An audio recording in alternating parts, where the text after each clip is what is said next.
इस वीडियो को देखने से पहले बस एक बार अपने मन से यह सवाल पूछो, मैं बार बार जन्म क्यों ले रहा हूं? अगर इस सवाल ने तुम्हारे रोंगटे खड़े कर दिए तो समझ लो ये वीडियो तुम्हारे लिए है। महादेव कहते हैं, जन्म कोई हादसा नहीं, ये एक ब्रह्मांडीय गणना है। और आज मैं तुम्हें वही गणना समझाने वाला हूं जो अब तक सिर्फ शिव जानते थे। ये वीडियो सिर्फ जानकारी नहीं है, ये तुम्हारी आत्मा को झकझोर देने वाली एक पुकार है। इसे अंत तक देखो, शायद आज तुम्हें याद आ जाए कि तुम कौन थे और बार बार क्यों लौट रहे हो। अब यात्रा शुरू होती है, शिव की दृष्टि से आत्मा के अनंत चक्र की ओर। भाग 1 का शीर्षक, शिव की पहली गूढ़ दृष्टि। आत्मा जन्म क्यों लेती है? तुम कौन हो? क्या तुम वही हो जो आईने में दिखाई देता है, या फिर कोई ऊर्जा जो इस शरीर को बस कुछ समय के लिए किराए पर लेकर आई है? अगर तुम सिर्फ शरीर नहीं हो तो फिर मरने के बाद क्या होता है? और अगर आत्मा अमर है तो वो बार बार जन्म क्यों लेती है? महादेव कहते हैं, आत्मा जन्म नहीं लेती जब तक उसे भूल नहीं जाती कि वो कौन है। मुख्य भाग 1, आत्मा की यात्रा की शुरुआत। शिव ने कभी एक ध्यानमग्न साधक से कहा था, जन्म तब होता है जब आत्मा को लगता है कि वो अधूरी है, और मृत्यु तब आती है जब वो फिर से संपूर्ण बनने की कोशिश में असफल हो जाती है।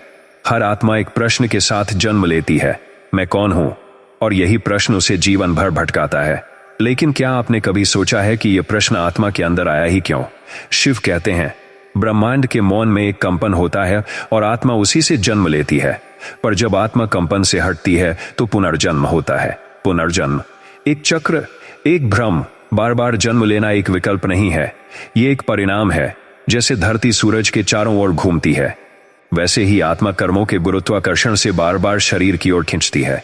शिव ने इस चक्र को माया का महाचक्र कहा है, जहां आत्मा अपने कर्मों के बीज बोती है और हर जन्म में उन्हीं बीजों की फसल काटने आती है। शिव बोले, तुम्हारे कर्म ही तुम्हारा अगला शरीर तय करते हैं, तुम्हारे विचार ही तुम्हारा अगला मन बनाते हैं, और तुम्हारी वासनाएं ही तुम्हारा अगला जन्म तय करती हैं। क्यों नहीं रुकती आत्मा? एक बहुत गहरे ध्यान में जब एक साधक ने महादेव से पूछा, भगवान, अगर आत्मा अमर है तो फिर उसे बार बार जन्म लेने की जरूरत क्यों पड़ती है? शिव मुस्कुराए और बोले, जब तक आत्मा को लगता है कि उसे कुछ पाना है तब तक वो धरती पर लौटती रहेगी। लेकिन जिस दिन उसे यह अनुभव हो जाए कि वो ही पूर्ण है, उसी दिन उसका जन्मों का खेल खत्म हो जाएगा। यहां चाबी है, पाना और होना में फर्क। आत्मा जब तक कुछ पाना चाहती है, पैसा, प्रेम, मान सम्मान, शरीर, नाम, वो बार बार जन्म लेती है। ब्रह्मांडीय भूल, विस्मृति का खेल शिव ने बताया। हर आत्मा ब्रह्मांड से निकलते समय सब कुछ जानती है, लेकिन धरती पर आते ही वह सब भूल जाती है। इस विस्मृति को महादेव कहते हैं लीला की पहली चाल, क्योंकि अगर आत्मा को सब याद रहता तो वो कुछ भी नया अनुभव नहीं कर पाती। इसलिए आत्मा जन्म के साथ ही भूल जाती है कि वो शिव से उत्पन्न हुई थी, और यही भूल अगले जन्मों की नींव बन जाती है। शिव की पहली गूढ़ दृष्टि, पुनर्जन्म की जड़। महादेव ने कहा था, पुनर्जन्म तब तक चलता है जब तक आत्मा 2 चीजें नहीं समझती, मैं शरीर नहीं हूं, मुझे कुछ भी बाहर से नहीं पाना है। ये 2 वाक्य साधारण लगते हैं, लेकिन जब आत्मा इन्हें अनुभव के स्तर पर समझती है तब ही वो इस जन्म मरण के खेल से मुक्त होती है। शिव कहते हैं, जहां इच्छा खत्म होती है वहीं से मुक्ति शुरू होती है। ध्यान आत्मा को वापस शिव से जोड़ने का मार्ग। ध्यान ही एकमात्र मार्ग है जहां आत्मा विचारों से अलग होकर अपने मूल स्रोत शिव से जुड़ सकती है। ध्यान में जब मन रुकता है तो आत्मा पहली बार खुद को महसूस करती है, और उस क्षण में उसे याद आता है, मैं शिव का अंश हूं, मुझे कुछ नहीं पाना, सिर्फ होना है। पहले भाग की अंतिम सीख शिव ने कहा था, तुम्हारे हर जन्म के पीछे एक ही कारण है, तुम्हारा भूल जाना कि तुम कौन हो, और हर मोक्ष के पीछे एक ही रास्ता है, खुद को याद करना। भाग 2, खंड 1, प्रास्ताविक। कर्म का रहस्य। धीमी गहराई से बात करते हुए भावनात्मक संगीत की पृष्ठभूमि में, जब से इस ब्रह्मांड ने अपनी पहली किरण छोड़ी तब से हर जीव ने एक निश्चल सवाल उठाया है, मेरा कर्म क्या है? तुम्हें क्या लगता है, क्या तुम्हारे कर्म सिर्फ नतीजे होते हैं, या फिर वो एक अनदेखा जाल है जो तुम्हें बार बार उसी देह में बंधे रखते हैं? महादेव की वाणी में एक गूढ़ रहस्य है। कर्म वह अदृश्य जाल है जो आत्मा को उसके असली स्वरूप से दूर खींचता है, तब तक जब तक कि आत्मा स्वयं को पहचान नहीं लेती। आज हम इसी अदृश्य जाल के उस पहलू पर बात करेंगे जिससे तुम्हारा हर कर्म और हर वासनाएं तुम्हें पुनर्जन्म के चक्र में बांधे रखते हैं। भाग, कर्म के गुण और उनका प्रभाव। हर जीव का जन्म उसी कारण से होता है क्योंकि उसकी आत्मा में कुछ अधूरापन या अपूर्णता छुपी होती है। यह अधूरापन उन तमाम कामों और वासनाओं का परिणाम है जो जीवन भर जमा होती हैं। शिव ने एक बार कहा था, तुम्हारे कर्म ही तुम्हारा अगला कदम तय करते हैं। हर छोटे बड़े कर्म की गूंज तुम्हारे अगली यात्रा में प्रतिध्वनित होगी। एक कर्म की उत्पत्ति जब आत्मा धरती पर उतरती है तो वह सभी पूर्ववर्ती अनुभवों और सीखों के साथ आती है, लेकिन साथ ही उसे एक अजीब भूल में भी डाल दिया जाता है, अपनी पूर्व स्थिति की विस्मृति और वासनाएं। आत्मा धरती पर आते ही अपने दिव्य स्वरूप को भूल जाती है। इस भूल के कारण वह उन वासनाओं और इच्छाओं से प्रभावित हो जाती है जो उसे भटकने पर मजबूर करती हैं।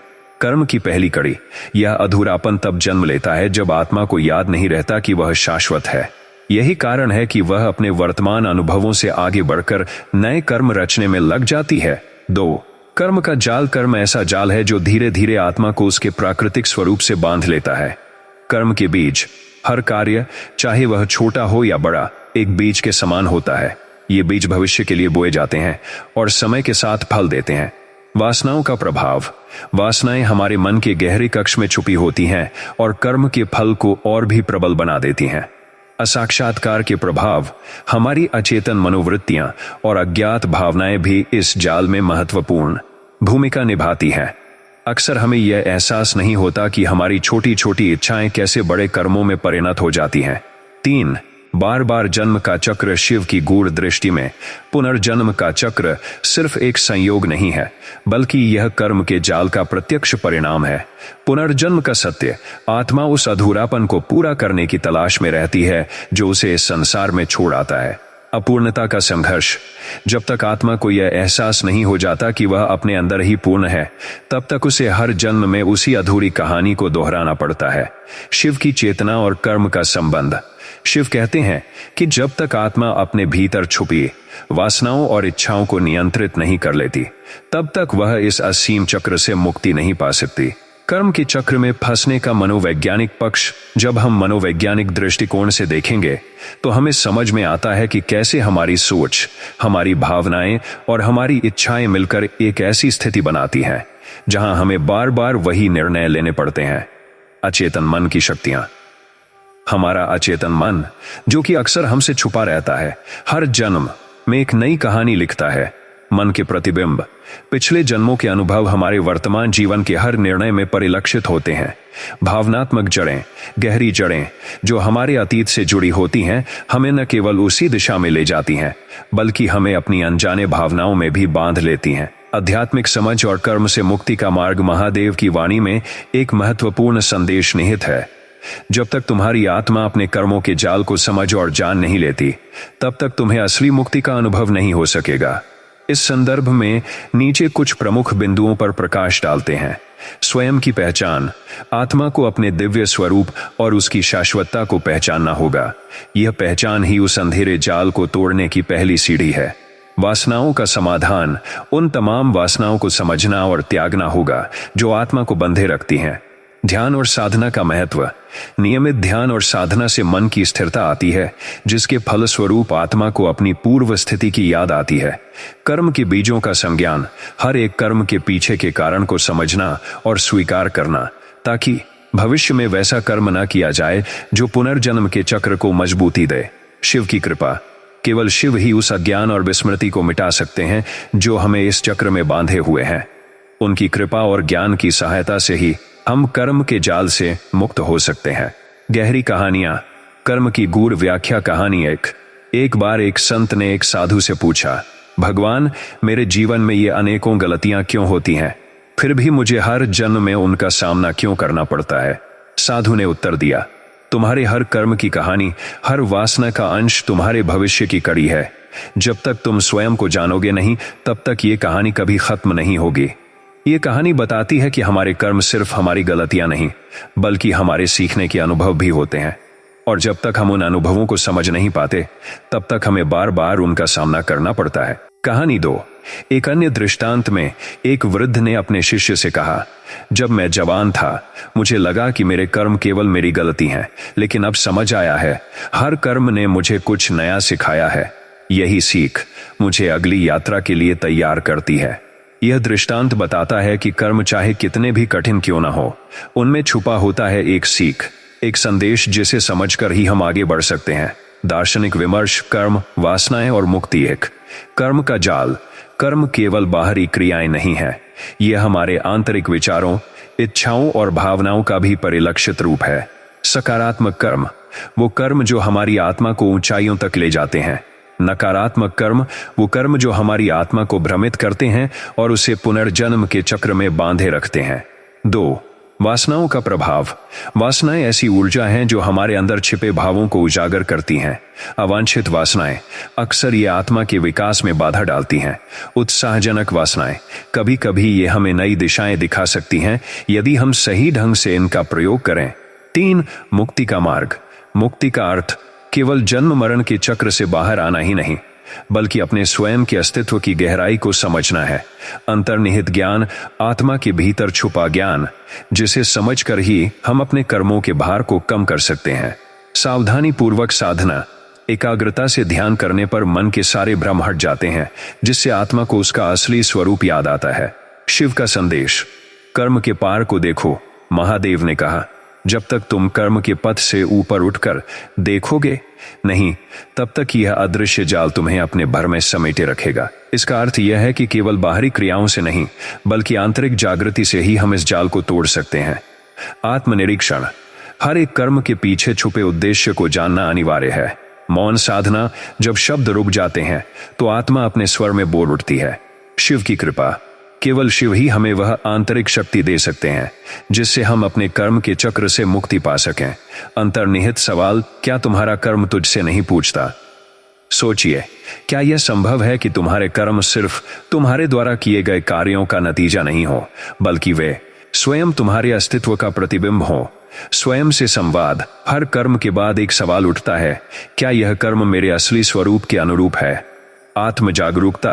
जब हम अपने हर कर्म का विश्लेषण करते हैं तभी हमें उसका असली अर्थ समझ में आता है। यहाँ शिव की पहली गूढ़ सीख सामने आती है, अपने कर्मों का संपूर्ण मूल्यांकन करना। तभी हम जान पाएंगे कि आखिरकार हमारा असली उद्देश्य क्या था। भावनात्मक उत्कंठा और अंतर्दृष्टि। किसी नदी में पानी बहता है, पर क्या वह जानता है अपने स्रोत का? क्या हर बूंद को यह ज्ञान है कि वह उस असीम महाशक्ति का अंश है? इसी तरह प्रत्येक कर्म एक बूंद है और आत्मा वह महासागर है। जब तक यह समझ नहीं आता कि हर बूंद उसी महासागर से निकली है, तब तक यह सागर सूखता ही नहीं, बल्कि अपने आप को फिर से भरता रहता है। यह दृष्टांत हमें बताता है कि हर छोटा कर्म भी एक बड़ी कहानी का हिस्सा है, जिसे समझकर ही हम अपने पुनर्जन्म के चक्र के रहस्य को सुलझा सकते हैं। निष्कर्ष, कर्म के जाल से मुक्ति की ओर पहला कदम। इस खंड का सारांश कुछ इस प्रकार है। हमारे कर्म, हमारी वासनाएं और हमारे अनजाने विश्वास मिलकर एक अदृश्य जाल बनाते हैं। ये जाल आत्मा को बार बार जन्म लेने के चक्र में बांधे रखता है। केवल आत्मनिरीक्षण, ध्यान और शिव की कृपा से ही हम उस जाल को तोड़ सकते हैं और मुक्ति की ओर अग्रसर हो सकते हैं। हर कर्म के पीछे एक सीख छुपी होती है, जिसे पहचान कर ही हम आगे बढ़ सकते हैं। जब तुम अपने कर्म का संपूर्ण विश्लेषण करोगे, तभी तुम समझ पाओगे कि असली मुक्ति वही है जहां आत्मा को उसके असली स्वरूप का ज्ञान हो जाता है। खंड 2 आरंभ। आत्मा का ऋण और पुनर्जन्म की अनकही मजबूरी। जब आत्मा शरीर में आती है तो वह अकेली नहीं आती, वह लाती है अपने साथ कर्मों की गठरी, जिसे शिव ऋण कहते हैं। क्या है कार्मिक ऋण?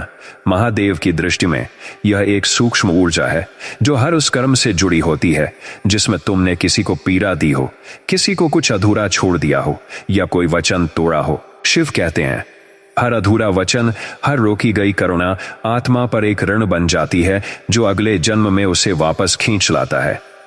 उदाहरण, अगर किसी जन्म में तुमने किसी व्यक्ति को धोखा दिया, वो कर्म पूर्ण नहीं हुआ, उस पीड़ा की अनुगूंज ब्रह्मांड में रह गई। अब आत्मा को अगले जन्म में उस अधूरे कर्म को पूर्ण करने आना होगा या उसका सामना करना होगा।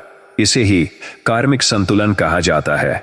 अनजाने कर्म जो तुम समझते नहीं लेकिन भुगतते हो। अक्सर लोग सोचते हैं, मैंने तो किसी का बुरा नहीं किया, फिर भी मेरे साथ बुरा क्यों हो रहा है? शिव मुस्कुराते हैं और उत्तर देते हैं, तुम्हारा हर विचार भी एक कर्म है, सिर्फ क्रिया ही नहीं। तुम्हारी मंशा भी ब्रह्मांड में गूंजती है। अनजाने कर्म के प्रकार, विचारों के कर्म, जैसे किसी के लिए मन में जलन पालना, ईर्ष्या करना, घृणा करना। भावनात्मक कर्म, बिना बोले किसी के प्रति नकारात्मक ऊर्जा भेजना, यह भी कर्म है। स्वार्थपूर्ण मौन, जब तुम किसी की सहायता कर सकते थे लेकिन नहीं की, वो भी अनकहा कर्म है। ब्रह्मांड तुम्हारे कर्मों को तुम्हारे शब्दों से नहीं, तुम्हारे कंपन वाइब्रेशन से पहचानता है। शिव का समाधान, इस अदृश्य जाल से बाहर कैसे निकलें? 1. कर्म शुद्धि का पहला नियम, साक्षी बनो। शिव कहते हैं, यदि तुम हर कर्म में साक्षी भाव से हो तो वह कर्म तुम्हें बांधता नहीं, वह तुम्हें मुक्त करता है। इसका अर्थ है, जब तुम कुछ करते हो तो खुद को कर्ता मत मानो, बस एक दृष्टा बनो। मैं कर रहा हूं को हटाओ और केवल यह देखो कि हो रहा है। 2. दूसरा नियम, पूर्णता की भावना लाओ। हर कर्म को अधूरा मत छोड़ो। अगर तुमने किसी से माफी नहीं मांगी तो आत्मा उसका भार लेकर अगली यात्रा में जाएगी। माफ करना, माफी मांगना, आभार प्रकट करना, संबंधों को पूर्ण करना, ये सब कर्मों के बंधन को कम कर देते हैं। 3. तीसरा नियम, चेतन क्रिया। जागरूक होकर किया गया हर कर्म आत्मा के भार को हल्का करता है। खाने से लेकर बोलने तक, प्रेम से लेकर वाणी तक, हर चीज को ध्यान से करो। जब तुम चेतन हो तब ब्रह्मांड तुम्हें एक उच्च आत्मा की तरह देखता है और तुम्हारे कर्म बीज नहीं बनते, वो फूल बन जाते हैं। शिव की कथा, कर्म का खेल कैसे समाप्त हुआ? शिव ने एक बार पार्वती को एक कथा सुनाई। एक आत्मा थी जिसने हजारों जन्म लिए। कभी वह राजा बनी, कभी वह राजा बनी, कभी वह कठोर बन गई, लेकिन एक जन्म में उसने सब कुछ त्याग कर मौन में प्रवेश किया और वहां उसने पहली बार मैं कौन हूं ये पूछा। उस प्रश्न से जो कंपन निकला, उसने उसके पिछले हजारों जन्मों के कंपन मिटा दिए और वहीं से मोक्ष शुरू हुआ। यह कहानी शिव की गूढ़ दृष्टि को उजागर करती है। सभी कर्मों का जाल एक प्रश्न से टूट सकता है, मैं कौन हूं? कर्मों को शुद्ध करने की तकनीक। शिव की विधि। 1. त्राटक। शिव की आंखों में देखना। एक तस्वीर या शिवलिंग के सामने एक दीपक रखो, उस लौ को बिना पलक झपकाए देखो। शिव कहते हैं, त्राटक से तुम्हारी वासनाएं जलती हैं और कर्मों के बीज भस्म हो जाते हैं। 2. श्वास साधना। अपने कर्मों को सांसों से बाहर निकालना। धीमी गहरी सांसें लो। हर श्वास में कल्पना करो कि पुराने कर्मों की ऊर्जा बाहर निकल रही है। हर सांस एक पुनर्जन्म है। शिव। 3. मौन साधना। जहां शब्द मरते हैं, कर्म भी रुक जाते हैं। कुछ समय ऐसा लो जहां तुम बोलो नहीं, सिर्फ मौन में रहो। मौन में ही आत्मा अपने कर्मों को देखती है और वहीं सबसे पहले जाल टूटना शुरू होता है। यदि तुम इस जन्म में सिर्फ अपने कुछ अधूरे कर्म पूरे कर सको, कुछ लोगों को माफ कर सको, खुद को स्वीकार कर सको, तो अगला जन्म नहीं लेना पड़ेगा। शिव कहते हैं, मोक्ष कोई चमत्कार नहीं है, वह एक निर्णय है अपने भीतर झांकने का, और उस दिन से कर्मों का जाल पिघलना शुरू हो जाता है। इस भाग का सारांश, कर्म कोई बाहरी घटना नहीं, एक ऊर्जा है जो आत्मा को बांधती है। हर अधूरा संबंध, हर इच्छा, हर वासना एक अगला जन्म रचती है। अनजाने कर्म भी उतने ही प्रभावशाली हैं जितने जानबूझकर किए गए। शिव की दृष्टि से मुक्ति का एक ही मार्ग है, साक्षी बनना, पूर्णता लाना और मौन को अपनाना। भाग 3 का शीर्षक, ब्रह्मांडीय गणना। हर जन्म पहले से तय होता है। क्या ये जीवन जो तुम जी रहे हो पहले से लिखा हुआ था? क्या ये रिश्ते, ये संघर्ष, ये स्थान सब किसी अनदेखी योजना का हिस्सा है? महादेव कहते हैं, ब्रह्मांड एक पुस्तक की तरह है, हर जन्म उसका एक अध्याय। आज हम उसी पुस्तक का तीसरा पन्ना खोलते हैं और जानने की कोशिश करते हैं, क्या तुम्हारा जन्म पहले से तय था? शिव की दृष्टि, ब्रह्मांड कोई संयोग नहीं। एक बार नंदी ने महादेव से प्रश्न किया, भगवान, क्या आत्मा हर जन्म स्वयं चुनती है या कोई शक्ति उसे किसी योजना के अनुसार भेजती है? शिव मुस्कुराए। उनकी तीसरी आंख बंद थी, लेकिन उत्तर बहुत गहराई से आया, ब्रह्मांड में कुछ भी अनियंत्रित नहीं होता, यहां तक कि तुम्हारी एक सांस भी एक गणना का हिस्सा है। शिव ने इसे कहा ब्रह्म गणना, यानी ब्रह्मा द्वारा बनाए गए कर्म सूत्रों का गुप्त कोड। क्या जन्म पहले से तय होता है? हाँ और नहीं, दोनों। शिव कहते हैं, आत्मा संभावनाओं का सेट लेकर आती है, वो पूर्ण स्क्रिप्ट नहीं लाती, बल्कि संभावनाओं की योजना लेकर आती है। उदाहरण, मान लो आत्मा के पिछले जन्म में 3 अधूरे कर्म थे। किसी से प्रेम अधूरा रह गया, किसी को धोखा दिया, स्वयं को स्वीकार नहीं कर पाई। अब अगला जन्म इन 3 अनुभवों के संतुलन के लिए डिजाइन होता है, लेकिन यह तय नहीं होता कि आत्मा वही रास्ते चुनेगी। उसे मुक्त इच्छा, फ्री विल दी जाती है। जीवन की स्क्रिप्ट और आत्मा की स्वतंत्रता। शिव ने एक गूढ़ बात कही, आत्मा का जन्म तय होता है, लेकिन उसकी प्रतिक्रिया उस जन्म पर निर्भर करती है, और वही प्रतिक्रिया अगला जन्म तय करती है। यहां 2 स्तर हैं, पूर्व निर्धारित जीवन पथ, डेस्टिन पाथ, जैसे किस परिवार में जन्म होगा, किस तरह के अनुभव मिलेंगे, कौन से व्यक्ति आत्मा के मार्ग में आएंगे। स्वतंत्र क्रिया, फ्री विल, तुम उन अनुभवों के साथ कैसे व्यवहार करते हो, तुम माफ करते हो या घृणा पालते हो, तुम मोह में फंसते हो या सीखते हो। शिव कहते हैं, भाग्य प्रारंभ है, लेकिन मुक्ति तुम्हारे कर्म से बनती है। क्या तुमने ही अपना जन्म चुना है? हाँ, आत्मा स्वयं ही एक तरह की योजना बनाती है। जैसे कोई विद्यार्थी परीक्षा देने से पहले विषय चुनता है, वैसे ही आत्मा अगले जन्म से पहले किन अनुभवों से गुजरना है यह तय करती है। यह चुनाव कर्माशय और आत्मिक गुरु की उपस्थिति में होता है। हर आत्मा के पास एक शिव चेतना होती है जो उसे चेतावनी देती है, यह जन्म सरल नहीं होगा, लेकिन अगर तुम इसे सही से जियोगे तो मुक्त हो सकते हो। ब्रह्मांडीय गणना का विज्ञान। जब आत्मा ब्रह्मांडीय योजना में प्रवेश करती है तो 3 प्रकार की गणनाएं जुड़ जाती हैं। 1.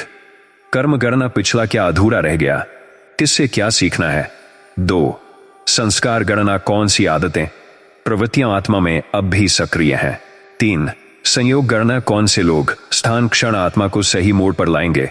इन तीनों का योग बनाता है तुम्हारा जीवन पथ। क्या इस गणना को बदला जा सकता है? शिव ने स्पष्ट कहा, कोई जन्म अपरिवर्तनीय नहीं होता, लेकिन तुम्हें जागना होगा, देखना होगा कि ये यात्रा तुम्हारे लिए क्या कह रही है। आत्म जागरूकता के साथ तुम कर सकते हो कर्म को काटना, बंधनों को छोड़ना, जन्म की योजना को मोक्ष में बदलना। अगर तुम अपनी चेतना ऊपर उठा सको तो ब्रह्मांड तुम्हारी स्क्रिप्ट दोबारा लिख देता है। शिव की एक कथा, भविष्य लिखा गया था फिर भी बदला गया। एक बार एक साधक ने शिव से प्रार्थना की, मेरा जीवन दुखों से भरा है, क्या मैं इसे बदल सकता हूं? शिव बोले, तुम्हारा जीवन बदल सकता है यदि तुम बदल सको अपने देखने का तरीका। जो तुम्हें सजा लगता है वो शायद पाठ है, जो पीड़ा है वो शायद तपस्या है, और जिस दिन तुम इन सबको प्रेम से देख सको उस दिन तुम्हारा जन्म, तुम्हारा अंतिम जन्म हो सकता है। कुछ चौंकाने वाले सत्य ब्रह्मांडीय गणना के बारे में। तुम्हारे जीवन में जो बार बार आता है वो सीख अधूरी है। जिन लोगों से गहरी टकराहट होती है वो आत्मा के पुराने कर्जदार है। जहां तुम बार बार असफल होते हो वहीं आत्मा को सबसे अधिक परखना होता है। अगर कोई स्थान तुम्हें खींचता है, हो सकता है वहां पूर्व जन्म की कोई गाथा बसी हो, और अगर तुम्हें यह सब सुनकर कुछ भीतर से गूंजता हुआ लगे तो समझो आत्मा जागने लगी है। इस भाग का अंतिम संदेश, शिव की चेतावनी।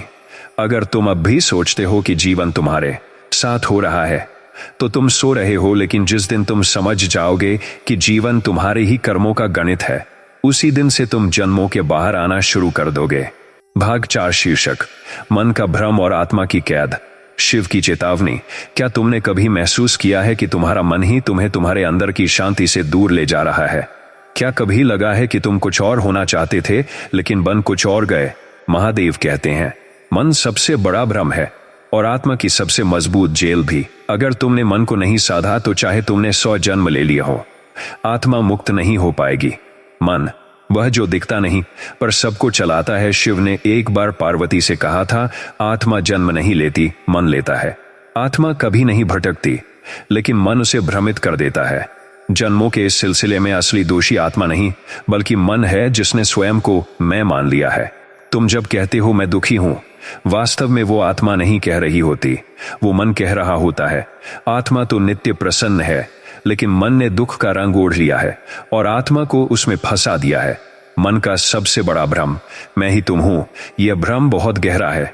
मन आत्मा की आवाज को दबा देता है और खुद बोलने लगता है, देखो मैं हूं, मैं सोचता हूं, मैं तय करता हूं, मैं अनुभव करता हूं। यही भ्रम जन्मों की श्रृंखला को जन्म देता है।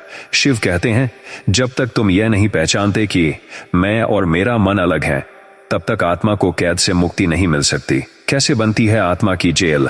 जब आत्मा बार बार एक ही भाव, एक ही विचार, एक ही आदत को दोहराती है तो मन उस पर नियंत्रण पा लेता है। उदाहरण, अगर किसी ने पहले जन्म में खुद को हीन समझा तो मन उस हीनता को सच मान लेता है। अगले जन्म में आत्मा फिर उसी आत्महीनता के साथ आती है। वह भूल जाती है कि वो शिव का अंश है। धीरे धीरे मन एक धारणा का दुर्ग बना देता है जिसमें आत्मा बंद हो जाती है। मन की 3 सबसे खतरनाक चालें। 1, तुम अधूरे हो का भ्रम। मन कहता है तुम अभी तक संपूर्ण नहीं हो, तुम्हें कुछ पाना है, किसी से बनना है, कुछ सिद्ध करना है। शिव कहते हैं, जो आत्मा खुद को अधूरा मान लेती है वो कभी मुक्त नहीं हो सकती। 2, तुम्हारा दुहक हमेशा तुम्हारा है का भ्रम। मन पुराने घावों को पकड़ कर रखता है। हर जन्म में वही घाव आत्मा को नई पीड़ा देता है। मन दुख का संग्रहालय है, आत्मा केवल एक बहती नदी है। पर जब नदी संग्रहालय को ढोने लगती है तब जन्मों का भार शुरू होता है। 3, तुम्हें समय नहीं मिलेगा का भ्रम मन कहता है। ध्यान, ज्ञान, मुक्ति, ये सब बाद की बातें हैं, अभी जीवन जी लो। यही टालने की प्रवृत्ति आत्मा को जन्मों तक फंसाए रखती है। शिव की दृष्टि, मन का अंत कहाँ है? महादेव ने कहा, मन अंत नहीं चाहता, क्योंकि अंत में उसका अस्तित्व ही मिट जाएगा। इसलिए वो आत्मा को हर बार एक नई कथा में बांध देता है, एक नया उद्देश्य, एक नया दुख, एक नया मोह। लेकिन ध्यान में जब तुम मन से अलग होकर उसे देखने लगते हो तो पहली बार आत्मा मुस्कुराती है। कैसे टूटे आत्मा की ये कैद? एक साक्षी भाव, विटनेसिंग। खुद को हर विचार से अलग मानो। जब मन कुछ कहे तो उसे देखो, ओह, मन ऐसा सोच रहा है। यह साधारण लग सकता है, लेकिन यही शिव की सबसे गूढ़ साधना है। जब तुम मन को देखने लगते हो तब आत्मा मन की जेल से बाहर आना शुरू करती है। 2, मौन और शून्यता में प्रवेश। दिन में कुछ क्षण ऐसे रखो जहां कुछ ना हो, ना संगीत, न बात, न चिंता, केवल मौन हो।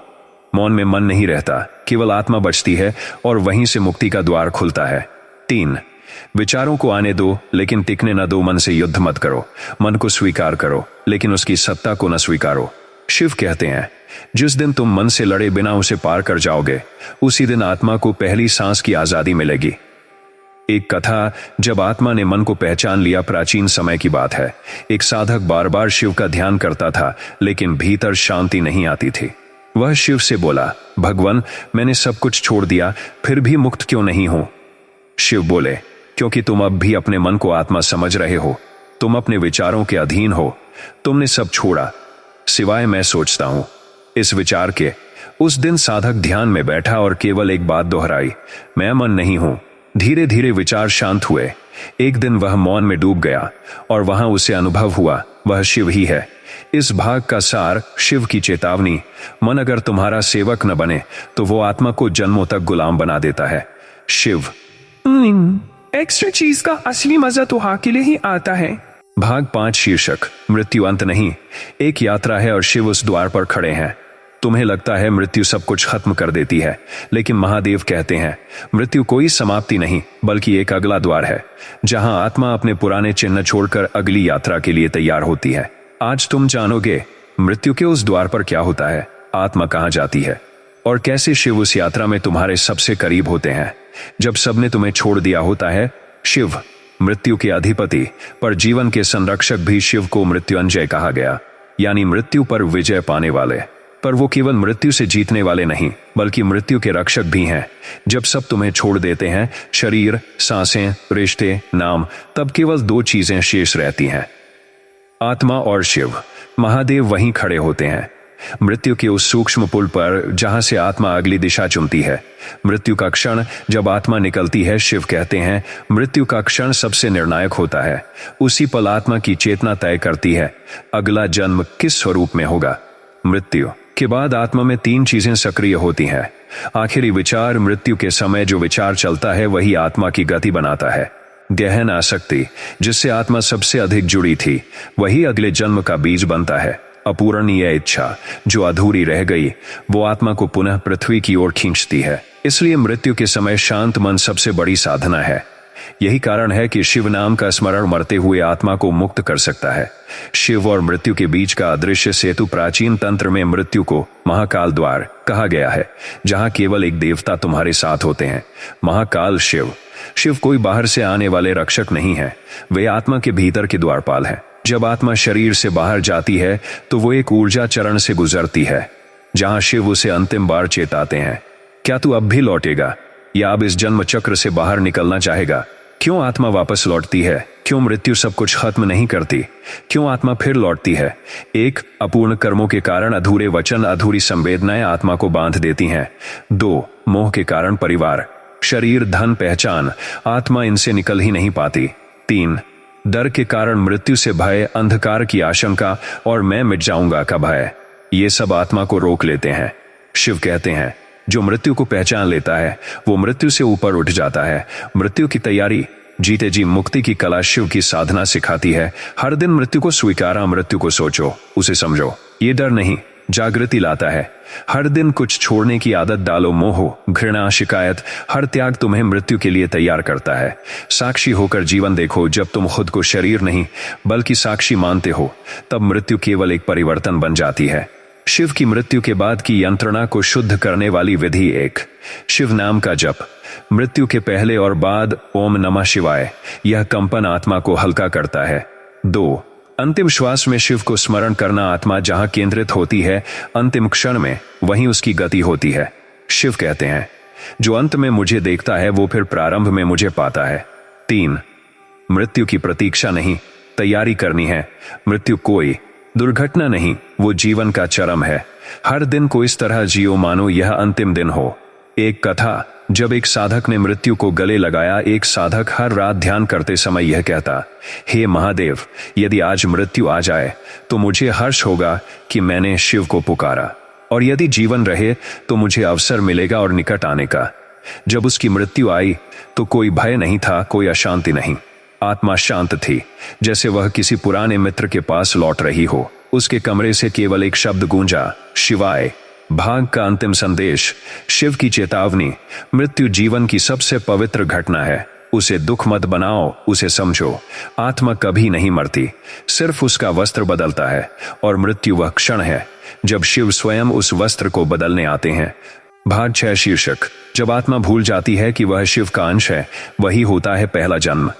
तुम लाख ध्यान करो, 100 ग्रंथ पढ़ लो, लेकिन जब तक ये याद ना आ जाए कि तुम शिव से अलग नहीं हो, तब तक हर जीवन, हर कर्म, हर जन्म केवल एक भूल का विस्तार है। महादेव कहते हैं, आत्मा का पहला जन्म तब होता है जब वह स्वयं को शिव से अलग मानती है।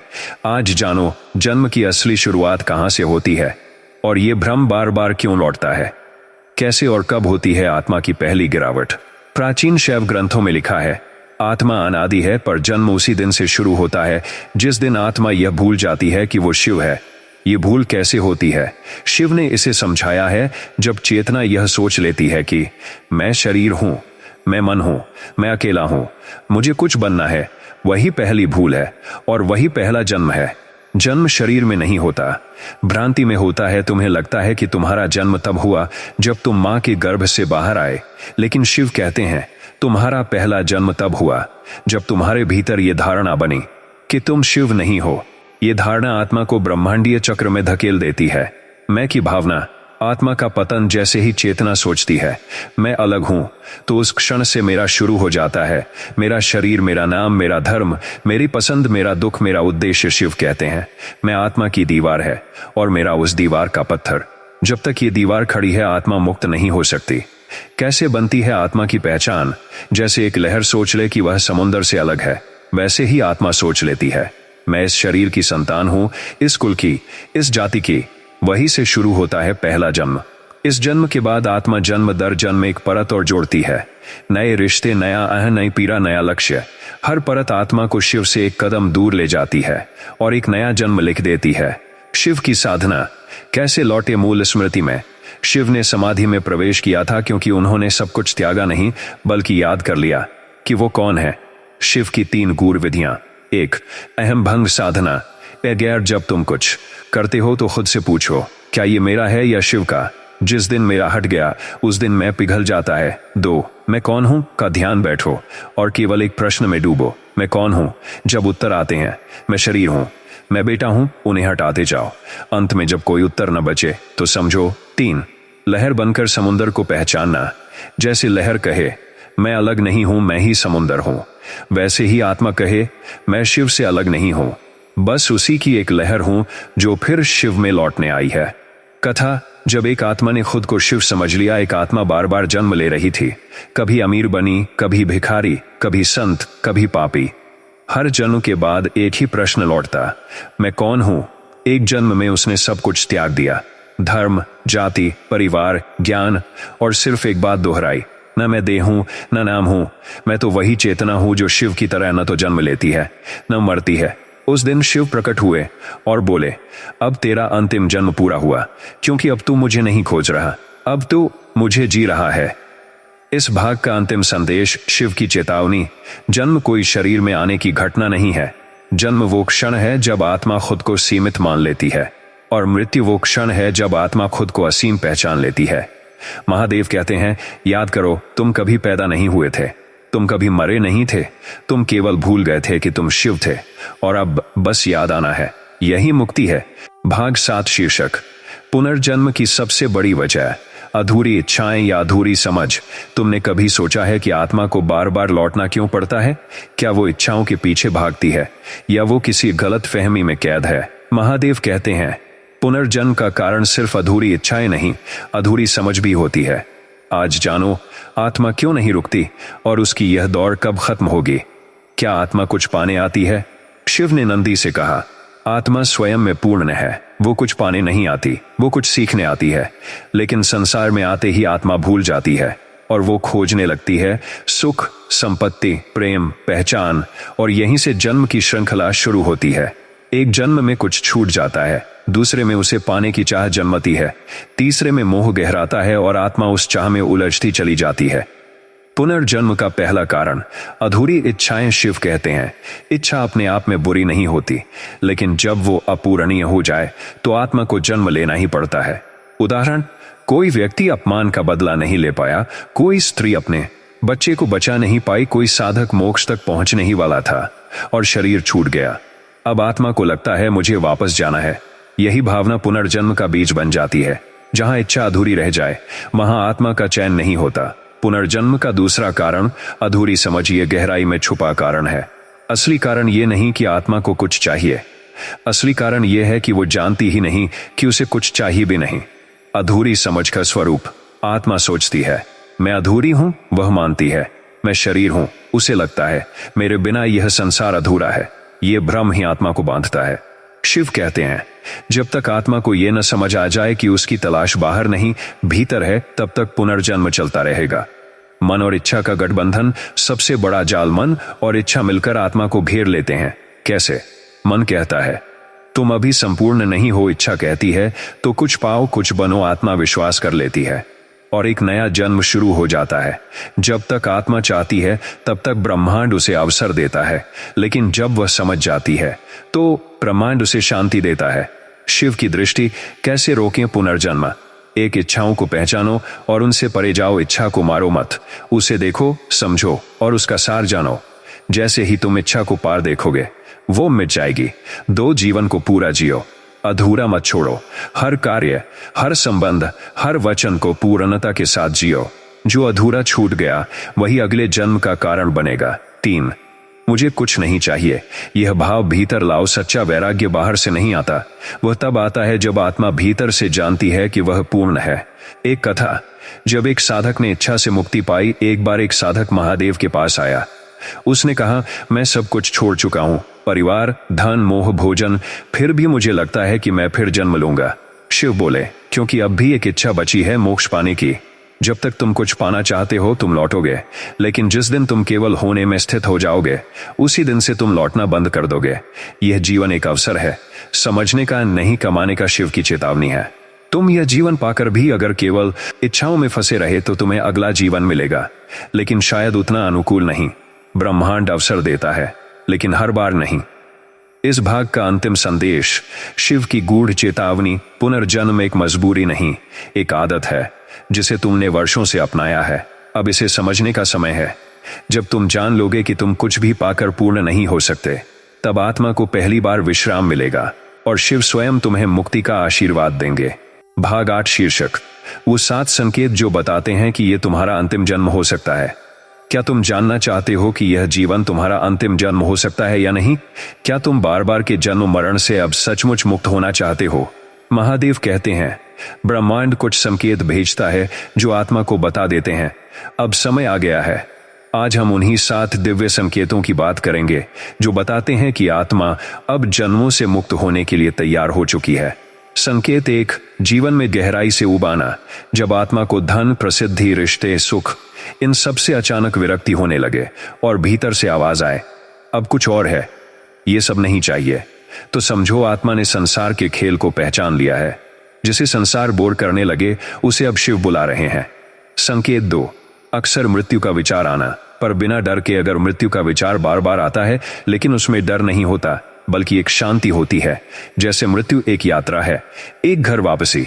महादेव कहते हैं, मृत्यु की स्मृति आत्मा को पुनर्जन्म से मुक्त करती है। ये आत्मा की उस गहराई की पहचान है जहां उसे लगने लगता है अब लौटना नहीं है। संकेत 3, पुराने रिश्तों और घटनाओं को भावुकता के बिना देख पाना। पहले जो बातें दुख देती थीं, अब उन्हें देखने पर केवल शिक्षा मिलती है। रिश्ते जो कभी टूटे, घटनाएं जो कभी बिखरीं, अब वे बोझ नहीं लगती, बल्कि आत्मा को लगता है शायद ऐसा ही होना था। जिस आत्मा ने क्षमा कर दिया, उसने जन्म का चक्र तोड़ना शुरू कर दिया। संकेत 4, भीतर से गुरु या शिव को पुकारना बिना कारण। कोई विशेष दुख नहीं, कोई बड़ी इच्छा नहीं, फिर भी आत्मा भीतर से बार बार महादेव को पुकार रही हो, बिना किसी मांग के, केवल भाव से। यह संकेत है कि आत्मा अब द्वार पर पहुंच गई है।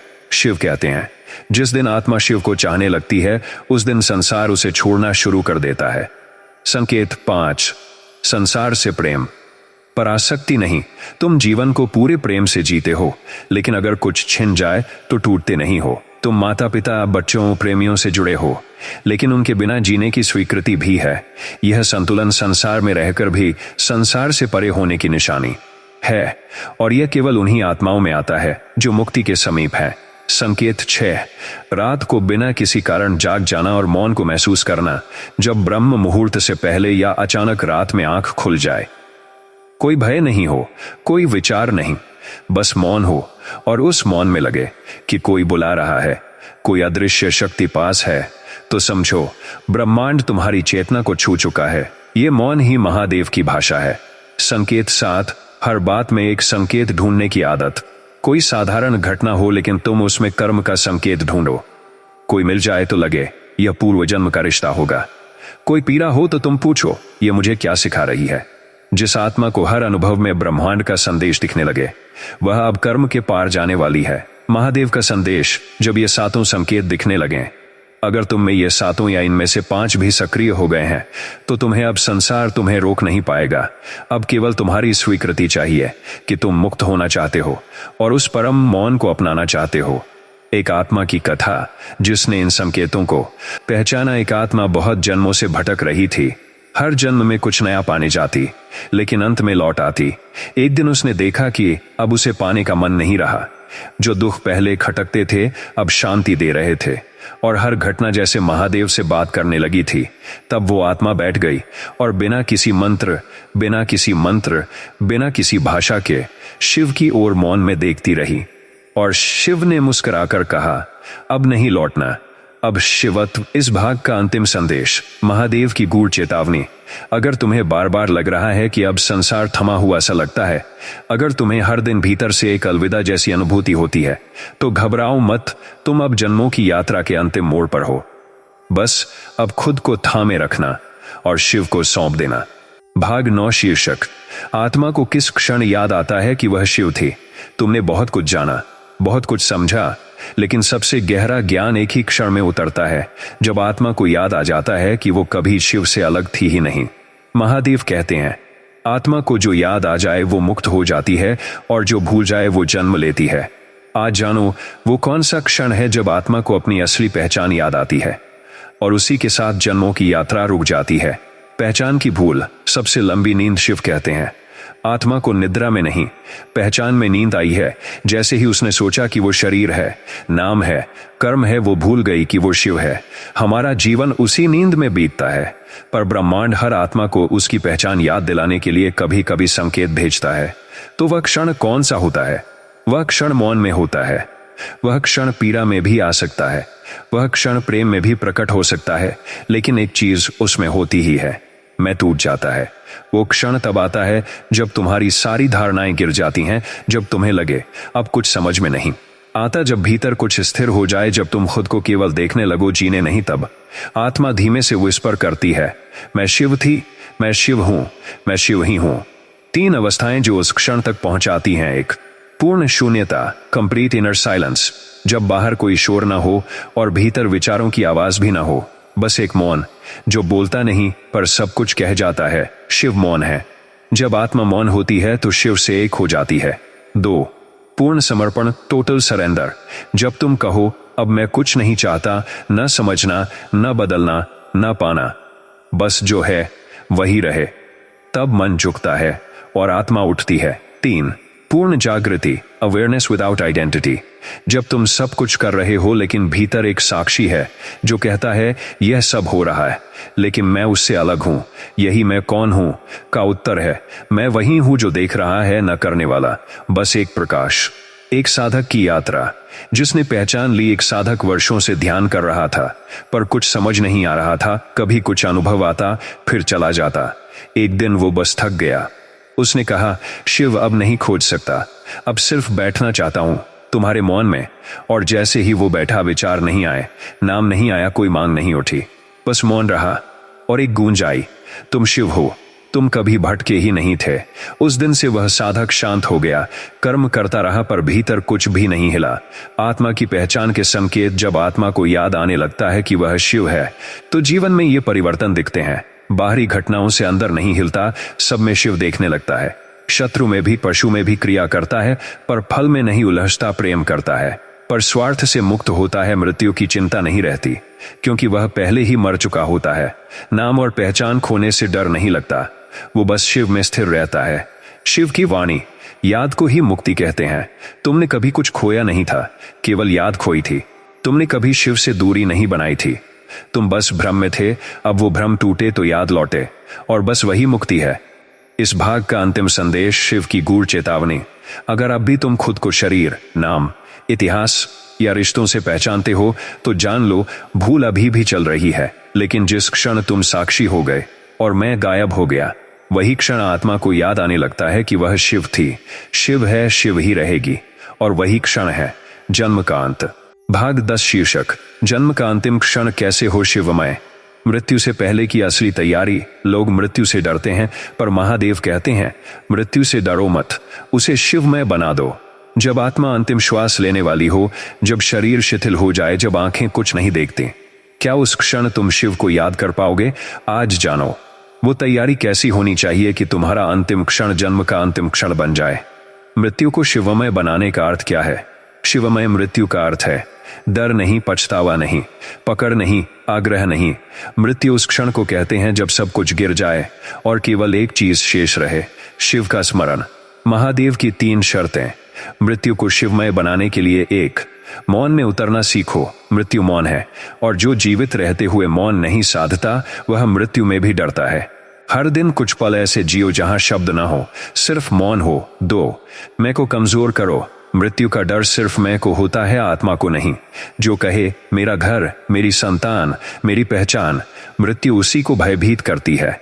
लेकिन जिसने सब कुछ शिव को समर्पित कर दिया, उसे मृत्यु घर लौटने जैसी लगती है। 3, हर दिन अंतिम दिन की तरह जियो। जो हर दिन इस चेतना में जीता है कि आज मेरा अंतिम दिन हो सकता है, वही व्यक्ति मृत्यु को गले लगाने में सक्षम होता है। वो साधनाएं जो अंतिम क्षण को शिवमय बनाती हैं। 1, जप, शिव नाम का। हर दिन ओम नमः शिवाय का जप, विशेष रूप से ब्रह्म मुहूर्त में। शिव का नाम मृत्यु के समय तुम्हारा साथी बनता है जब कोई और नहीं होता। 2, त्राटक, शिवलिंग पर ध्यान। रोज कुछ पल शिवलिंग को निहारो, नेत्रों से शिव को आत्मा में उतारो। मृत्यु के समय वही दृश्य तुम्हारी चेतना में जागेगा जिस पर तुमने जीवन भर ध्यान किया। 3, मैं कौन हूं का अभ्यास। शरीर नहीं, मन नहीं, भाव नहीं, ढाव नहीं, जो शुद्ध साक्षी है वही मैं हूं। यह स्मृति मृत्यु के क्षण को जन्म से मुक्त कर देती है। एक कथा, जब एक गृहस्थ की मृत्यु शिवमय बनी। एक गृहस्थ था, शिव भक्त था पर गृहस्थ जीवन में डूबा हुआ। लेकिन हर रात सोने से पहले वह महादेव से कहता, हे शिव, यदि मैं कल न जागूं तो तुम्हारे चरणों में ही जागूं। एक रात जब उसकी मृत्यु हुई, उसके चेहरे पर मुस्कान थी, होंठों पर शिवाय, और उसकी देह से सुगंध उठ रही थी। लोगों ने कहा यह कोई साधारण मृत्यु नहीं थी, यह शिव की गोद में सोना था। मृत्यु से पहले की अंतिम तैयारी जीवन की शैली में होनी चाहिए। महादेव कहते हैं तुम मृत्यु के लिए तब तैयार नहीं होगे जब तुम बीमार हो या बूढ़े हो, तुम तभी तैयार होगे जब तुमने हर दिन मृत्यु को एक दोस्त की तरह स्वीकारा हो। हर दिन की 5 साधनाएं मृत्यु को शिवमय बनाने के लिए। संध्या में मौन का अभ्यास, सूर्यास्त के बाद मौन में बैठो, एक इच्छा छोड़ो, रोज मुंह को हल्का करो, शिव को नमन कर सो। रात्रि की अंतिम स्मृति शिव हो, किसी एक को क्षमा करो, संबंधों का बोझ मत ले जाना। हर दिन एक कर्म निस्वार्थ करो, कर्मों को पवित्र बनाओ। जब मृत्यु आए तब तुम निर्वस्त्र नहीं निर्मुक्त हो। इस भाग का अंतिम संदेश, शिव की गूढ़ चेतावनी, मृत्यु अंतिम नहीं है, पर वह अंतिम बन सकती है अगर तुमने जीवन को समझकर जिया हो। मृत्यु के क्षण में शिव को याद करना कोई संयोग नहीं, वो अभ्यास है। और जिस दिन वह अभ्यास सहज हो जाए, उसी दिन आत्मा को जन्म फिर लेना नहीं पड़ता। भाग 11 शीर्षक, जब आत्मा को दो रास्ते दिखते हैं, एक जन्म की ओर, दूसरा शिव की ओर। एक क्षण आता है जब आत्मा दो रास्तों पर खड़ी होती है। एक रास्ता उसे फिर से जन्म की ओर ले जाता है, दूसरा रास्ता उसे शिव की गोद में ले जाता है। ये निर्णय कोई देवता नहीं करता, ये तुम करते हो हर दिन, हर पल। महादेव कहते हैं, हर आत्मा को एक दिन यह द्वार दिखता है, पर बहुत कम है जो शिव की ओर बढ़ते हैं। आज जानो वो कौन सा क्षण होता है जब आत्मा दोराहे पर खड़ी होती है, और कैसे चुना जाता है जन्म या शिवत्व। ब्रह्मांडीय दोराहा, चेतना की सबसे बड़ी परीक्षा शिव कहते हैं। हर आत्मा जब जीवन के एक विशेष स्तर पर पहुंचती है, तब ब्रह्मांड उसे दो विकल्प दिखाता है, पुनर्जन्म का मार्ग, मुक्ति का मार्ग। ये कोई दृश्य द्वार नहीं होता, ये एक भीतर की स्थिति होती है, जहां मोह पुकारता है पर मौन भी बुलाता है, जहां अहंकार वापस खींचता है पर आत्मा उड़ना चाहती है। रास्ता एक, पुनर्जन्म का मार्ग कैसे दिखता है? ये मार्ग बहुत आकर्षक होता है। अभी तो बहुत कुछ पाना है, मेरे बिना ये अधूरा रह जाएगा। मैंने बदला नहीं लिया, मुझे अपनी पहचान बनानी है। अभी मोह अधूरा है। यह मार्ग भावनाओं से भरा होता है और आत्मा उन्हीं में उलझकर फिर लौट आती है। रास्ता 2, शिव की ओर जाने वाला मार्ग कैसा होता है? यह मार्ग शांत होता है, कोई आवाज नहीं करता, लेकिन भीतर से एक खिंचाव होता है।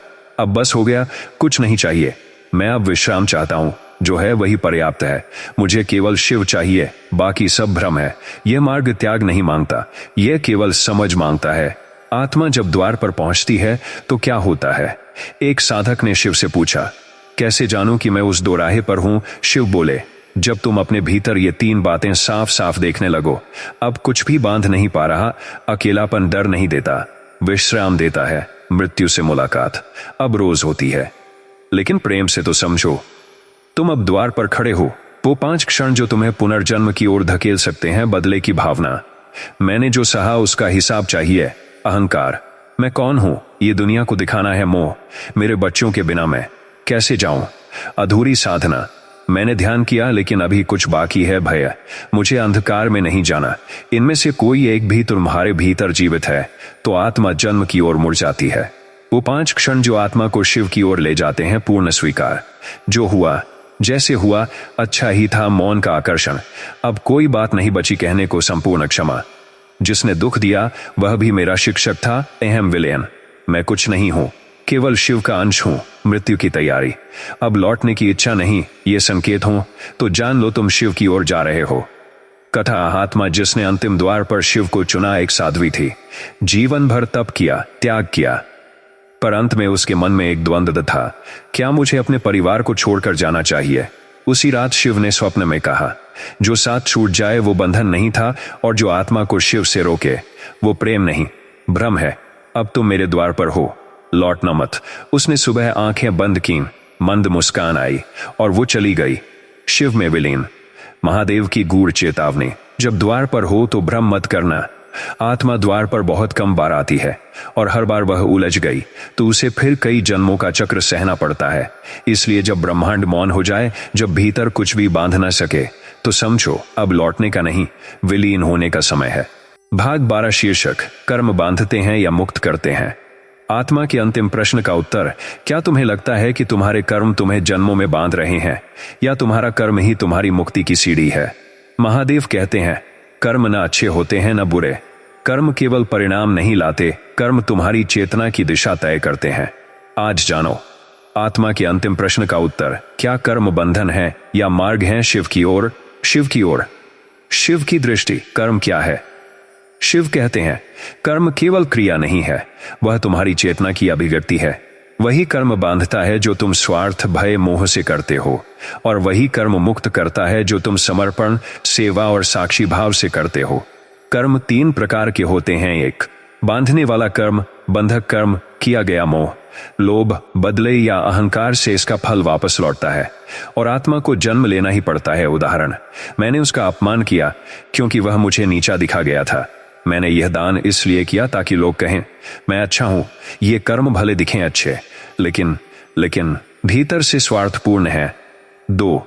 मुक्त करने वाला कर्म मुक्ति कर्म किया गया, बिना फल की इच्छा के शिव को समर्पित भाव से किया गया, निष्काम, निशब्द और निश्चल। उदाहरण, मैंने सेवा की क्योंकि मेरा मन भर गया, मैंने क्षमा की क्योंकि मैं अब हल्का होना चाहता था। ऐसे कर्म आत्मा को आगे नहीं धकेलते, वे उसे मुक्त करते हैं। 3. शून्य कर्म अकर्म न किया गया, न छोड़ा गया, बस होने दिया गया। जहां कर्ता ही लुप्त हो गया, जहां मैं कर रहा हूं मिट जाए, वहां कर्म शून्य हो जाता है और वहीं से आत्मा शिव से जुड़ती है। कैसे पहचाने कौन सा कर्म जन्म लाएगा और कौन नहीं? 5 संकेत जो बताते हैं कि कर्म जन्म की ओर ले जा रहा है। फल की तीव्र अपेक्षा, मैंने किया अब मुझे कुछ मिलना चाहिए। अहंकार, मैंने किया इसलिए मैं बड़ा हूं। दूसरे की तुलना, मैंने ज्यादा किया उसने कम। पछतावा या घमंड, काश मैंने ये न किया होता, या वाह मैंने क्या किया। कर्म का स्मरण बार बार, मैंने ये किया था, मुझे याद है। जैसे ही कर्म तुम्हारा हो जाता है वह बंधन बन जाता है।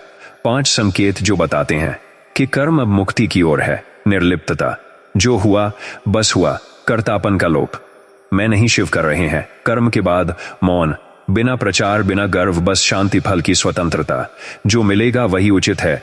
भीतर हल्कापन, कर्म के बाद आत्मा भारी नहीं हल्की लगे। एक साधक की कथा जिसने कर्म से मुक्ति पाई। एक वृद्ध साधक था, उसने जीवन भर पूजा सेवा ध्यान सब किया, पर अंत में वह दुखी था। मैंने इतना किया फिर भी मुझे शांति क्यों नहीं मिलती? शिव उसके स्वप्न में आए और बोले, क्योंकि तुमने किया है और तुम उसका फल चाहते हो। जब तुम करना छोड़ दो और केवल होने दो, तब कर्म नहीं रहेगा, केवल शिव रहेगा। उस दिन के बाद वह हर क्रिया के बाद शिव को स्मरण करता और कहता, हे नटराज, यह भी तुम्हारा ही नृत्य था। महादेव की चेतावनी, कर्म को पूजा बनाओ, सौदा नहीं।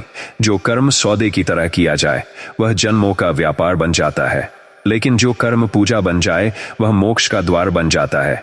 तुम क्या कर रहे हो यह उतना जरूरी नहीं जितना यह जरूरी है कि तुम कैसे कर रहे हो। 3 उपाय हर कर्म को शिवमय बनाने के लिए। 1. कर्ता भाव छोड़ो, कर्म करो पर मन में बार बार कहो यह शिव कर रहे हैं। 2. हर दिन एक निष्काम सेवा, बिना फल की इच्छा के किसी की मदद करो, कोई देखे या न देखे पर तुम करो। 3. रात्रि में क्षमा प्रार्थना, जो कुछ अनजाने में किया, हे शिव वह तुझ पर समर्पित है। जब दिन का अंतिम भाव समर्पण का हो तो रात में आत्मा हल्की सोती है और ऐसा जीवन जन्म का कारण नहीं बनता। इस भाग का अंतिम संदेश, आत्मा को शिव की सीख, तुम कर्म से नहीं डरते पर तुम फल से डरते हो। कर्म करो लेकिन अपनी पहचान मत बांधो उस कर्म से। जब तुम्हारा कर्म केवल चेतना की अभिव्यक्ति बन जाए और उस चेतना में केवल शिव हो, तब तुम मुक्त हो। कर्म मुक्त करता है जब तुम उसमें स्वयं को मिटा देते हो। भाग 13 शीर्षक, आत्मा जब शिव से बिछड़ती है पहली बार जन्म कैसे होता है? तुम्हें लगता है कि तुमने हजारों जन्म लिए हैं, पर क्या तुमने कभी सोचा पहला जन्म कैसे हुआ? जब आत्मा शिव से पहली बार अलग हुई, वो क्षण कैसा था? वो कारण क्या था? महादेव कहते हैं, आत्मा को किसी ने नहीं भेजा, वह स्वयं भ्रम में आई। आज जानो, जब सब कुछ शांत था तब पहली बार आत्मा शिव से दूर कैसे हुई, और वही दूरी ही जन्मों की शुरुआत बन गई। शून्य से उत्पत्ति, जहां केवल शिव और शक्ति थे। शिव की चेतना, शुद्ध मौन निराकार, शक्ति की ऊर्जा, सृजन गति रूप। जब तक आत्मा इन दोनों की पूर्णता में स्थित थी, वो एकत्व में थी। न इच्छा थी, न द्वंद्व, न मैं था, न मेरा, बस शिवत्व था। तो फिर यह जन्म कैसे शुरू हुआ? शिव की वाणी, जब आत्मा ने एक प्रश्न पूछा, मैं कौन हूं, और उस प्रश्न में अलगपन का बीज था, वही क्षण पहला भ्रम बन गया। पहली भूल, मैं की जागृति। जब आत्मा को पहली बार लगा मैं कुछ हूं, तो उसने स्वयं को शिव से अलग मान लिया। जैसे समुद्र की एक लहर बोले, मैं अकेली हूं, मैं समुद्र नहीं। बस वही भ्रम जन्मों की यात्रा की शुरुआत बना। पहली बार आत्मा कैसे बंधन में आई? जैसे ही मैं उत्पन्न हुआ, इच्छा उठी, मैं अनुभव करना चाहती हूं, विकल्प जन्मे, यह अच्छा है वह बुरा, द्वंद्व बना, मैं इससे डरती हूं, उसे चाहती हूं, कर्म आरंभ हुए, मैंने यह किया, मुझे इसका फल चाहिए। अहंकार जगा, मैं हूं, मैं अलग हूं, और फिर आत्मा बंधन में बंध गई और पहला जन्म हुआ। उस पहले जन्म की पीड़ा जो आज तक चल रही है। महादेव कहते हैं, पहला जन्म कभी एक जीवन में नहीं होता, वह एक यात्रा है जो तब तक चलती है जब तक आत्मा को अपनी पहली भूल याद ना आ जाए। तुम आज जिस पीड़ा को अनुभव करते हो वह उसी पहले क्षण की अनुगूंज है जब तुमने सोचा था मैं शिव नहीं हूं। साक्षी भाव में वो क्षण अब भी दिखता है। ध्यान में बैठो, बिना शब्द, बिना मांग। अगर आत्मा मौन हो जाए तो कभी कभी एक झलक मिलती है। वो क्षण जब सब कुछ था, फिर एक विचार उठा, मुझे जानना है, और उसी के साथ सब कुछ छूट गया। जन्म एक बाहरी घटना नहीं है, यह एक भीतरी भ्रम है। कथा, एक आत्मा जिसे अपना पहला जन्म याद आया। एक योगिनी थी, वह वर्षों से मौन साधना में लीन थी। एक दिन ध्यान में उसने अनुभव किया, मैं सदा से थी शिव के साथ। लेकिन एक क्षण ऐसा आया जब मैंने सोचा, क्या शिव के अलावा कुछ और भी है? और वहीं से मैं भटक गई। उस दिन उसने रोते हुए कहा, अब मुझे जाना नहीं है, मुझे लौटना है। उसकी यात्रा वहीं समाप्त हो गई और वह शिव में विलीन हो गई। महादेव का गूढ़ रहस्य, आत्मा को कोई भेजता नहीं, तुम्हें किसी ने जन्म नहीं दिया, तुमने स्वयं चुना। तुम्हें कोई बाहर नहीं खींचता, तुम भीतर से गिरते हो। और जब तुम जान लो कि जो पहला प्रश्न उठाया था, मैं कौन हूं, उसका उत्तर केवल एक है, मैं शिव हूं, तब जन्मों की यात्रा रुक जाती है। कैसे रुके आत्मा का भ्रम और बिछड़ाव? स्मृति जागृत करो, मैं शिव से अलग नहीं हूं, मैं को देखो, मिटाओ। हर बार जब मैं बोले, साक्षी भाव से देखो, मौन को अपनाओ। शब्द नहीं, शांति से संवाद करो। ध्यान में बार बार एक ही भावना लाओ, मैं लौटना चाहता हूं। इस भाग का अंतिम संदेश, शिव की मौन सीख। तुम शिव से कभी अलग नहीं हुए थे, केवल भ्रम में आए थे। और जब आत्मा उस पहले क्षण को पहचान लेती है जब वह बिछड़ी थी, तो वह लौट भी सकती है। लौटने के लिए कोई मार्ग नहीं, बस स्मृति चाहिए, और उस स्मृति में ही मुक्ति है। भाग 14, शीर्षक, क्या प्रेम भी आत्मा को बांध सकता है? शिव का गूढ़ उत्तर, तुम सोचते हो मोह बांधता है, क्रोध बांधता है, लोभ बांधता है, लेकिन क्या तुमने कभी सोचा प्रेम भी आत्मा को बांध सकता है? महादेव कहते हैं, जो प्रेम तुम्हें शिव से दूर करे वह मोह है, भले ही तुम उसे प्रेम कहो। आज जानो वो गहराई जहां प्रेम और बंधन के बीच बहुत सूक्ष्म अंतर है, और वो अंतर तय करता है क्या आत्मा मुक्त होगी या फिर बंधेगी। प्रेम बंधन भी बन सकता है, और मुक्ति भी। प्रेम दो प्रकार का होता है, शिवमय प्रेम जो तुम्हें भीतर की ओर मोड़ता है, सांसारिक प्रेम जो तुम्हें बाहर बांधता है, जहां प्रेम में स्वयं नहीं रहता, केवल समर्पण रहता है। वही प्रेम आत्मा को मुक्त करता है, और जहां प्रेम में अपेक्षा जुड़ जाए वह आत्मा को बांध देता है।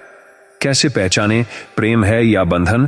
प्रेम तब बंधन बन जाता है जब तुम कहते हो वो मेरा है, अगर वो नहीं रहा तो मैं टूट जाऊंगा। तुम बदलना चाहते हो, वो मेरी इच्छा के अनुसार चले।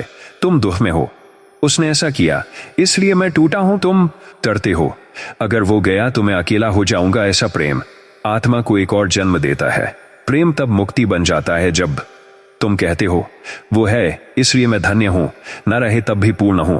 तुम स्वतंत्र हो, मैं उसके साथ हूं पर उससे बंधा नहीं हूं। तुम आनंदित हो, उसकी उपस्थिति में शांति है पर अनुपस्थिति में भी अशांति नहीं। तुम स्वीकार करते हो जैसे वो है वैसे ही ठीक है। ऐसा प्रेम आत्मा को शिव के निकट ले जाता है। शिव और सती प्रेम का सबसे पवित्र उदाहरण। जब सती ने शिव को प्रेम किया तो वह स्वयं को छोड़कर प्रेम में प्रवेश कर गई। उसने न सोचा कि शिव कौन है, न यह कि वो कहां रहते हैं, न यह कि उनका समाज क्या कहेगा। उसने बस आत्मा से कहा, यह प्रेम मुझे शून्य में ले जा रहा है और मैं तैयार हूं। पर जब सती अपने पिता दक्ष के प्रेम में उलझी और शिव की चेतना से हट गई तो वही प्रेम पीड़ा बन गया। जहां प्रेम में मोह आ गया वहां मृत्यु आ गई। कथा, एक साधिका जो प्रेम के भ्रम में थी। एक साधिका थी, वह एक सन्यासी से प्रेम करती थी। उसने सोचा अगर वह भी मुझे प्रेम करे तो मेरा जीवन पूर्ण हो जाए। पर वह सन्यासी मौन था, उसने न कुछ स्वीकारा न नकारा, वह बस अपनी साधना में लीन था। साधिका टूटी, रोई, चीखी, पर एक दिन ध्यान में उतरकर उसने पाया मेरा प्रेम प्राप्ति बन गया था और यही मेरा बंधन था। उसने मौन में शिव से कहा, अब मुझे किसी से प्रेम नहीं, मुझे बस प्रेम से प्रेम है, मुझे बस शिव चाहिए। उसी क्षण उसकी चेतना मुक्त हो गई। 3 भ्रम जो प्रेम को बंधन बना देते हैं। प्रेम पाने की चीज है नहीं, प्रेम देने की अनुभूति है बिना मांग के। अगर वो गया तो मैं अधूरी हो जाऊंगी। नहीं, तुम पहले भी पूर्ण थे और अब भी हो। मैं उसके बिना कुछ नहीं। नहीं, तुम शिव के अंश हो, किसी के बिना नहीं, अपने भीतर पूर्ण हो। शिव का उत्तर, प्रेम और आत्मा की मुक्ति। प्रेम यदि तुम्हें अपने भीतर गहरा ले जाए वो ध्यान बन जाता है, और प्रेम यदि तुम्हें दूसरे पर टिकाए रखे वो आसक्ति बन जाता है। तुम प्रेम में हो, बहुत अच्छा, पर यह देखो कि वो प्रेम तुम्हें औरों के भीतर फंसा रहा है या तुम्हारे भीतर शिव को जगा रहा है। प्रेम को शिवमय कैसे बनाएं? स्वतंत्रता दो। प्रेम में नियंत्रण नहीं, सम्मान होना चाहिए, पूर्ण स्वीकार। जैसे वो हैं वैसे ही प्रेम करो, मौन साझा करो, कभी कभी साथ बैठो, कुछ न कहो, बस मौन बांटो, प्रेम को शिव को समर्पित करो। हे शिव, ये प्रेम भी तुझ पर अर्पित है। जब प्रेम समर्पण बन जाए तब आत्मा मुक्त हो जाती है। इस भाग का अंतिम संदेश, शिव की मौन चेतावनी। प्रेम तब तक पवित्र है जब तक उसमें अपेक्षा नहीं। प्रेम तब तक शक्तिशाली है जब तक उसमें स्वतंत्रता है, और प्रेम तब तक शिवमय है जब तक उसमें तुम स्वयं को भूल जाते हो और केवल वह शेष रहता है। वही प्रेम आत्मा को जन्म से मुक्त करता है। भाग 15, अंतिम भाग, शीर्षक अब लौट आओ शिव के पास। जन्मों की यात्रा समाप्त करने का आह्वान। कितने जन्म बीते, कितने रिश्ते आए गए, कितने शरीरों को धारण किया, फिर भी एक खालीपन है, एक थकावट है जो बताती है अब बहुत हुआ। महादेव कहते हैं, जिस दिन आत्मा थक जाए और भीतर से कहे अब लौट चलें, वहीं से यात्रा समाप्त होती है। आज शिव की वाणी में आत्मा को अंतिम पुकार दी जाती है, अब लौट आओ। संसार जो दिखता है वह टिकता नहीं, तुमने सब देखा, सुख और दुख, सफलता और अपमान, प्रेम और वियोग, जन्म और मृत्यु, फिर भी जो शेष नहीं रहा वह तुम्हारा नहीं था। जो कभी नहीं छूटता वही शिव है। जब आत्मा थक जाती है तो क्या होता है? शिव कहते हैं, आत्मा जब थकती है तो वह बाहर नहीं दौड़ती, वह भीतर लौटती है। वह फिर से नहीं पूछती मुझे क्या चाहिए, वह कहती है अब कुछ नहीं चाहिए। वह रुक जाती है, मौन हो जाती है, और उसी मौन में शिव उतरते हैं। आत्मा की अंतिम पुकार, हे शिव अब बहुत हो गया। एक साधक ने समाधि में जाते जाते कहा, हे महादेव, मैंने सब कर लिया, भोग, त्याग, मोह, ध्यान, भ्रम, अब कुछ नहीं बचा। अब मैं तुझ में लौटना चाहता हूं। उसकी आंखें बंद हुईं और शरीर वैसे ही मौन रह गया। लोगों ने पूछा, क्या वह मर गया? उत्तर आया, नहीं, वह शिव में प्रवेश कर गया। लौटना कैसे होता है? एक, रुक जाओ, भागो मत, सभी यात्राएं बाहर की थीं, अब भीतर आओ। 2, मौन स्वीकार करो, शब्द तुम्हें भ्रम में ले गए, मौन तुम्हें शिव तक लाएगा। 3, मैं को समर्पित करो, जब मैं कहे मैं थक गया तब शिव कहते हैं अब आजा मेरे पास। कैसे जाने कि अब लौटने का समय आ गया है? अब जीवन में जो भी आता है आकर्षक नहीं लगता, भीड़ में भी अकेलापन अच्छा लगता है। लोग कुछ कहें फर्क नहीं पड़ता, कर्म होते हैं पर फल की परवाह नहीं, भीतर एक ही पुकार रहती है, अब शिव चाहिए। ये संकेत है कि आत्मा द्वार पर खड़ी है और अब लौटने को तैयार है। लौटना कोई यात्रा नहीं, एक निर्णय है। शिव कहते हैं, तुम्हें कहीं नहीं जाना, तुम्हें कुछ नहीं करना, सिर्फ भीतर कहना है अब बहुत हुआ, और उसी क्षण तुम मेरे हो जाओगे। जन्मों की समाप्ति, शिव का आशीर्वाद, अब तुम वही हो जो मैं हूं। अब तुम्हें जन्म नहीं लेना पड़ेगा, अब तुम रूप में नहीं, शिव की शुद्ध चेतना में स्थित हो। तुम लौट आए हो वहां जहां से कभी भटके थे। अंतिम पंक्तियां, वीडियो एंडिंग। अगर अब भी तुम्हें लग रहा है कि जीवन से कुछ पाना है तो जाओ अनुभव करो, लेकिन जब भीतर से एक सच्ची थकावट उठे, जब हर उपलब्धि बौनी लगने लगे, जब तुम स्वयं से कहो अब लौट चलें शिव के पास, तो उस दिन मत रुकना, मौन हो जाना, आंखें बंद कर लेना और बस इतना कहना, शिव अब मैं तुझ में समा जाना चाहता हूं। और उसी क्षण तुम्हारी जन्मों की यात्रा समाप्त हो जाएगी। तुम वही बन जाओगे जो तुम सदा से थे। शिव, इस श्रृंखला का समापन यही होता है, पर यह अंत नहीं, यह आरंभ है तुम्हारे लौटने की, तुम्हारे शिवमय होने की, तुम्हारे शिवमय होने की।